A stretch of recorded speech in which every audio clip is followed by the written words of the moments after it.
स्वागत है आप सभी का। मैं हूं खुशी। दोस्तों, क्या आपने कभी ऐसे बिस्किट खाए हैं जिन्हें खाते ही आप किसी जानवर में बदल जाएं? आज हम एक ऐसी मूवी की कहानी समझाने वाले हैं जहां एक पुराना सर्कस, एक जादुई डिब्बा और ढेर सारे एनिमल क्रैकर्स पूरी दुनिया को बदल देते हैं। ओवेन और उसका परिवार इस जादू को कैसे संभालता है, आइए देखते हैं इस सुपर एडवेंचरस फिल्म की पूरी कहानी हिंदी में। फिल्म की शुरुआत में हमें दो भाइयों को दिखाया जाता है जो एक सर्कस में काम किया करते थे। उनके नाम थे होरेशियो और बॉब। वे अपने कई पुराने साथियों के साथ सर्कस में काम करते थे जो बहुत लंबे समय से उनके साथ थे। वो समय सर्कस का सुनहरा दौर था जब लोग सच में सर्कस से प्यार करते थे। जब दोनों भाई मिलकर काम करते थे तो लोग बहुत खुश रहते थे और सर्कस भी बहुत अच्छी तरह चलता था। लेकिन जैसा कि कहा जाता है, हर सिक्के के दो पहलू होते हैं और यही बात इन दोनों भाइयों पर भी लागू होती थी। होरेशियो का नेचर बॉब से बिल्कुल अलग था। उसका कहना था कि अगर वो नहीं होता तो ये सर्कस कभी नहीं चलता। बल्कि बॉब को तो इस दुनियादारी से इतना ज्यादा कोई लालच नहीं था। वो बस अपने यहाँ पे रहने वाले जानवरों का अच्छा सोचा करता था, उनके साथ में रहा करता था, उनके साथ में टाइम स्पेंड करता था। लोगों को एंटरटेन करना उसे ज्यादा पसंद हुआ करता था।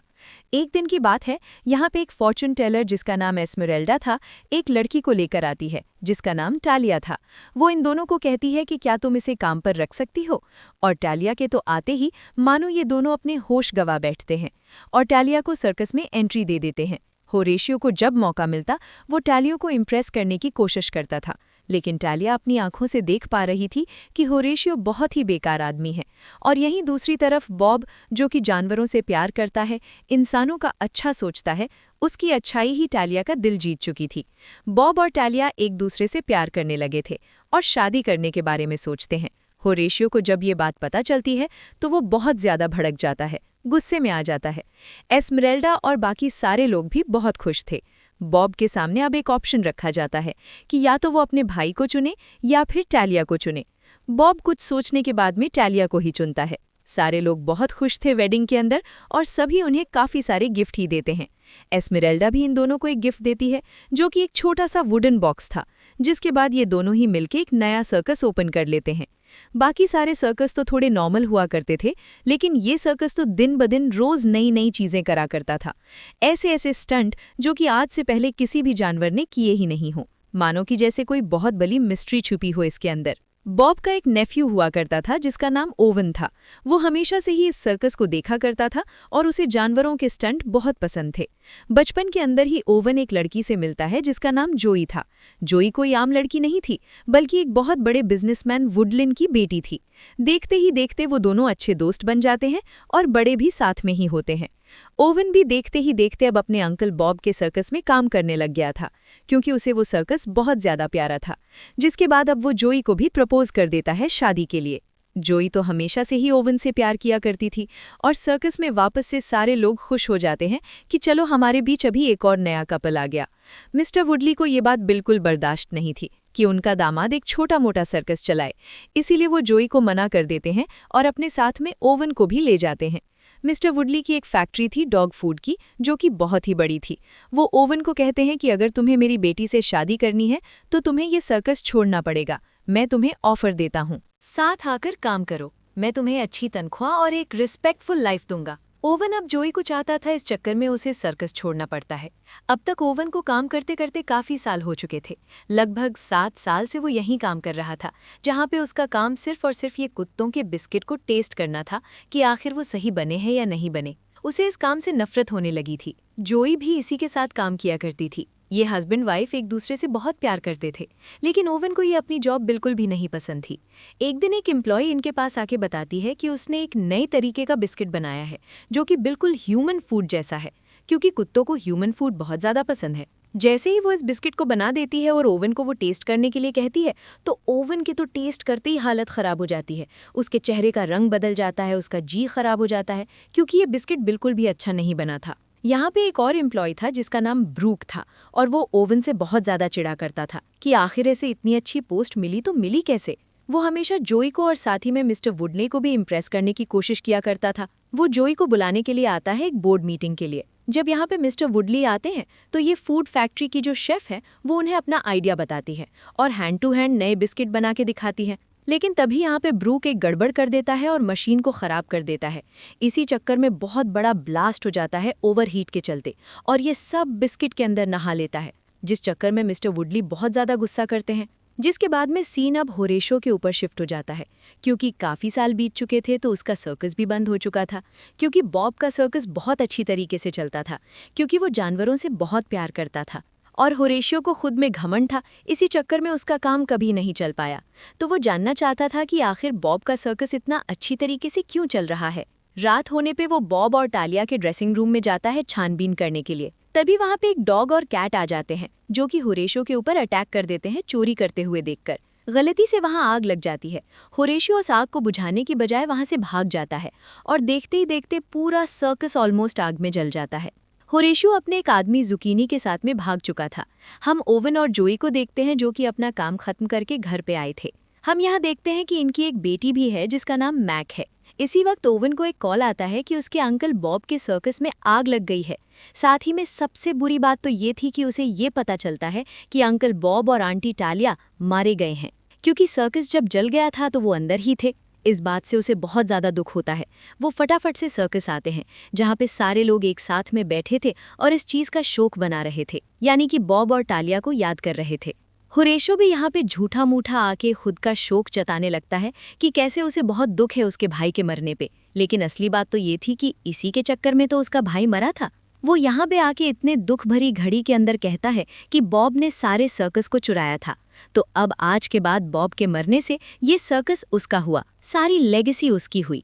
जितने भी यहाँ पे सर्कस में काम करने वाले वर्कर थे, वो सोचने लग जाते हैं कि होरेशो आखिर ऐसे कैसे कर सकता है। होरेशो को यहाँ पे एक चीज़ और पूछनी थी, जो कि था सारे एनिमल्स का सच।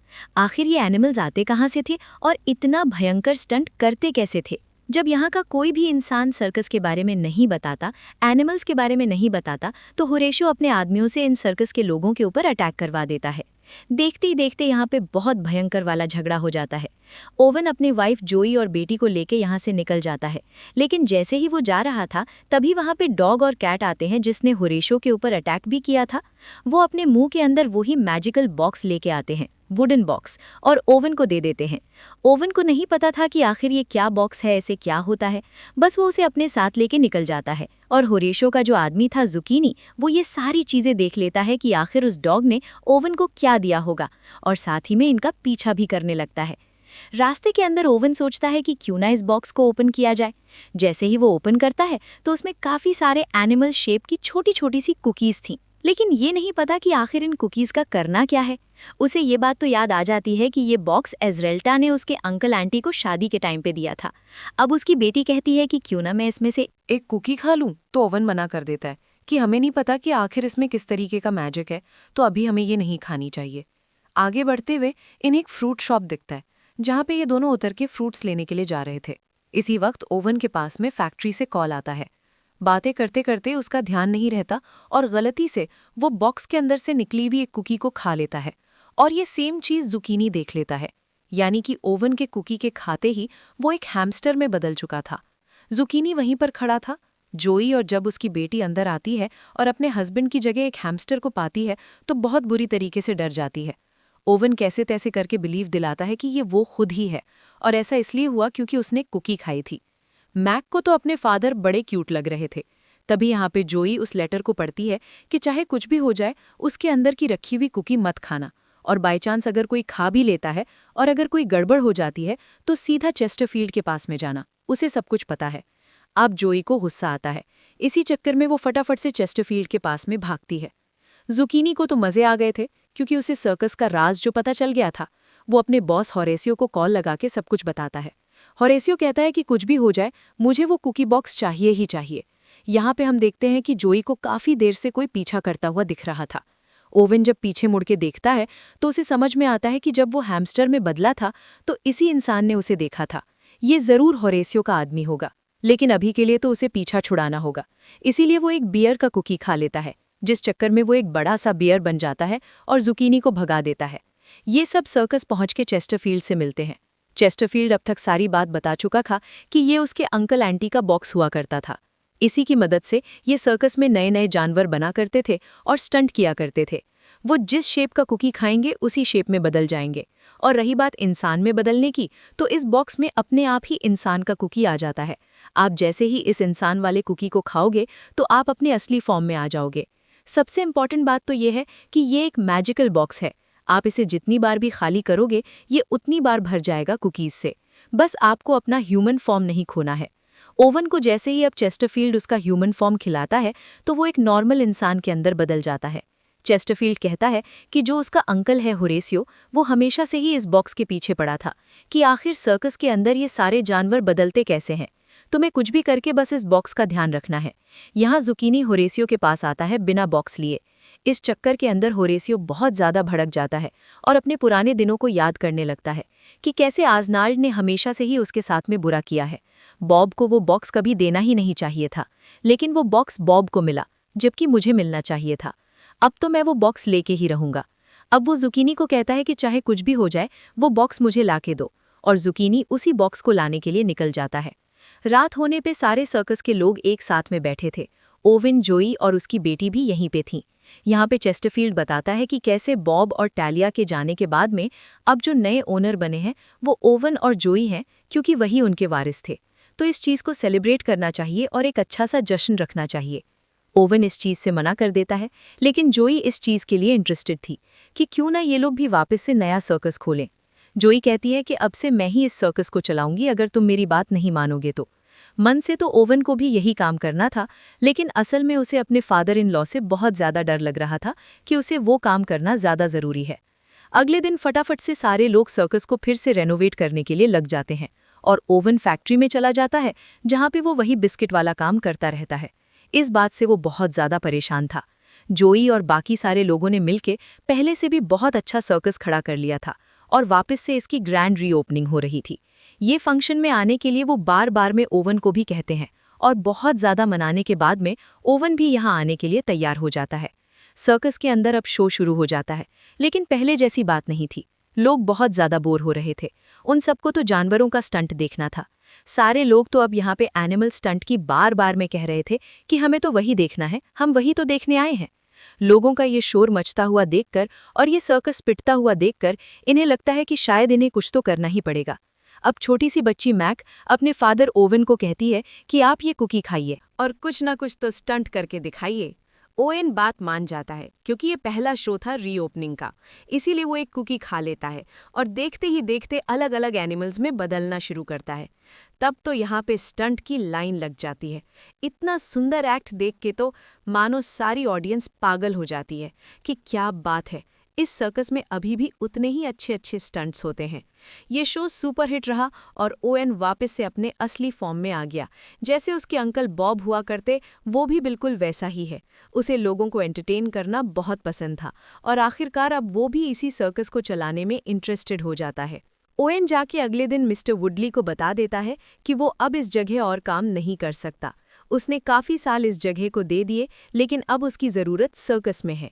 इस बात से मिस्टर वुडली बहुत ज़्यादा भड़क जाते हैं, लेकिन अब ओएन ने सोच लिया था कि उसे क्या करना है।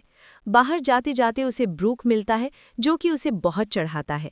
शैतानी करते हुए वो ओएन के पास रखा हुआ मैजिकल बॉक्स उठा लेता है और उसमें रखी हुई कुकी को देखते ही खा जाता है, जो कि सीधा बंदर बनता है। ब्रूक एकदम से डर जाता है और उसके हाथ में अभी भी बॉक्स था और वो कंटिन्यूअसली भागने लगता है। अब यहाँ पे एक कुकी नीचे गिर चुका था, जो कि शेर का था। ओएन को ये सारी चीज़ें समेटने के अंदर वो शेर बनना पड़ता है और सीधा वो ब्रूक के पीछे भागता है।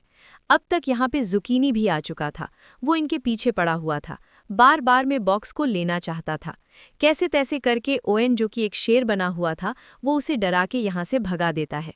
अब यहाँ पे गड़बड़ ये हो जाता है कि ओएन को वो बॉक्स तो मिल जाता है, लेकिन जो ह्यूमन फॉर्म का कुकी था वो जुकीनी अपने साथ में ले गया था, क्योंकि ब्रूक जो बंदर बना हुआ था वो कुकी उसके हाथ में ही था। अब ओएन वापस से अपनी बीवी जोई के पास में जाता है और उसे बताता है कि लड़ाई के अंदर उसका जो ह्यूमन फॉर्म का कुकी था वो गायब हो गया है, वो मिल नहीं रहा है। यहाँ पे हम देखते हैं कि ओएन अपनी वाइफ को बताता है कि वो एनिमल्स के अंदर तो ट्रांसफॉर्म हो सकता है, लेकिन इंसान में नहीं बदल पा रहा। वो कहता है कि जब तक मैं ह्यूमन फॉर्म में नहीं बदलता तब तक मैं काम करता ही रहूँगा। वो अभी भी जानवर बनके सारे एनिमल स्टंट परफॉर्म करता है और सर्कस के अंदर सबकी हेल्प भी करता जा रहा था। काफी दिन हो गए थे जब ओवेन काफी ज्यादा परेशान चल रहा था। होरेसियो तभी आता है और उसे लालच देता है कि मैं तुम्हें ह्यूमन बना दूंगा, लेकिन इसके बदले तुम्हें वो बॉक्स मुझे देना पड़ेगा, और अगर तुमने नहीं दिया तो तुम हमेशा हमेशा के लिए इसी बंदर फॉर्म में बने रह जाओगे। तुम्हारी बीवी और बच्चे का सोचो कि उनके साथ में क्या होगा। अब आखिर ओवेन कर भी क्या पाता, उसे वो सर्कस हैंडओवर करना पड़ता ताकि वो एटलीस्ट ह्यूमन फॉर्म के अंदर तो बन जाए। लेकिन ओवेन को पता था कि अगर ये सर्कस यानी कि वो मैजिकल बॉक्स होरेसी के हाथ में लग गया तो वो बहुत गलत काम कर सकता है। इसीलिए वो ये इस डील के लिए मना कर देता है कि नहीं, वो ये सर्कस और मैजिकल बॉक्स दोनों ही नहीं देगा। और होरेसी ने पहले से ही इन सब की प्लानिंग कर रखी थी कि अगर आखिर झगड़ा होगा तो वो क्या क्या कर सकता है। उसने अपने इंसानों को बहुत बड़े बड़े जानवरों की कुकी खिला दी थी। इसी चक्कर में यहाँ पे अच्छी खासी फाइट होना शुरू हो जाती है। उसने अपने जुकीनी, जो उसका आदमी था, उसे बहुत बड़े बुल के अंदर बदल दिया था। ओवेन को ह्यूमन फॉर्म का कुकी तो दे दिया जाता है, लेकिन साथ ही में उसे वो कुकी बॉक्स छीन लिया जाता है। अब यहाँ पे जोई और सर्कस के बाकी सारे लोगों को पता चल जाता है कि मैजिकल बॉक्स को उसके अंकल ने छीन लिया है। होरेस अनाउंस करता है कि ये जंगल, सारे जानवर, सारे लोग, अब सब कुछ मेरा हुआ। सबसे पहले आते ही वो पुराने लोगों को निकाल देता है, लेकिन तभी इनका जो खुद का पुराना आदमी था, एक बुलेट मैन, वो बहुत बुरी तरीके से अटैक कर देता है और उसे नीचे गिर जाता है और कुकी बॉक्स भी नीचे गिर जाता है। ओवेन और उसके जितने भी सारे लोग थे सब अलग अलग फॉर्म के अंदर बदल जाते हैं, सारे जानवर बन जाते हैं। देखते ही देखते जिसके बाद एक बहुत बड़ी फाइट स्टार्ट हो जाती है। जोई के जो फादर थे मिस्टर वुडली, वो भी ओवेन का शो देखने के लिए आते हैं कि आखिर वो सर्कस के अंदर ऐसा भी क्या करता है। सब बैठ चुके थे। असल के अंदर ये जो फाइट चल रही थी वो एक तरीके से लोगों के लिए शो चल रहा था। सब अब यहाँ पे बस उस मैजिकल बॉक्स को लेना चाहते थे। देखते ही देखते ये बॉक्स इधर से उधर, उधर से इधर जाता ही रह रहा था। बार बार में जो ये जानवर ट्रांसफॉर्म हो रहे थे, इससे लोगों का बहुत भयंकर वाला एंटरटेनमेंट हो रहा था कि आखिर ये सब इम्पॉसिबल स्टंट हो कैसे रहे हैं। आखिर के अंदर होरेसी के पास में एक ड्रैगन का कुकी लग जाता है और वो एक बहुत ही बड़े ड्रैगन के अंदर बदल जाता है। लेकिन तभी यहाँ पे डॉग और कैट आते हैं जो कि स्टार्टिंग से ही फाइट बैक कर रहे थे। पता चलता है कि ये और कोई नहीं बल्कि बॉब और टालिया है। असल के अंदर जब सर्कस जला था तो इनके ह्यूमन फॉर्म भी जल गए थे, इसी चक्कर में ये इंसान नहीं बन पाए।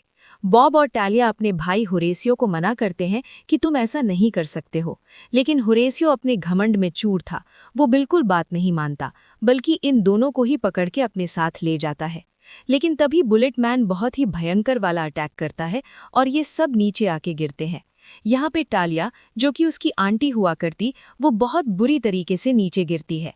छोटी सी जो मैक थी वो मंकी का एक कुकी खा के भागने लगती है और गिरती हुई टालिया को बचा लेती है। उसके बाद में सर्कस के सारे लोग मिलके, ओवेन और बॉब, ये सब मिलके एक साथ में ही होरेस के ऊपर अटैक करने लगते हैं। ये सब मिलके उसे फंसा के एक बहुत बड़े ड्रैगन की बजाय एक हैमस्टर का कुकी खिला के उसे छोटा सा हैमस्टर के अंदर बदल देते हैं और साथ ही में उसे पकड़ भी लेते हैं। ये सारी चीजें लोगों के बीच में तो एक सुपरहिट शो बन चुका था। सब बहुत गजब वाली तालियां बजाते हैं। किसी को विश्वास ही नहीं होता कि ये सब चीजें लाइव चल रही थीं। आखिर के अंदर जितने भी सर्कस वाले लोग थे सब अपने अपने ह्यूमन फॉर्म के अंदर लौट आ चुके थे, लेकिन सिर्फ और सिर्फ होरेसियो को हैमस्टर ही बना के रखा गया था और साथ ही में उसके आदमियों को भी जानवर फॉर्म में ही रखा गया था। ये सारी चीजें जूई के डैड मिस्टर वुडली ने भी देखा था और अब वो अपने दामाद के ऊपर थोड़ा बहुत बिलीव करने लग गए थे कि इस सर्कस में कुछ तो बात है। वो खुशी खुशी साथ देने लगते हैं कि तुम दोनों ये काम कर सकते हो, और इसी के साथ में अब ये सारे लोग मिलके बहुत खुशी खुशी सर्कस को आगे बढ़ाते हैं। इसी के साथ में गाइज ये बहुत अमेजिंग मूवी यहीं पे खत्म हो जाती है। दोस्तों, एनिमल क्रैकर्स की इस कहानी से हमें एक बहुत बड़ी सीख मिलती है।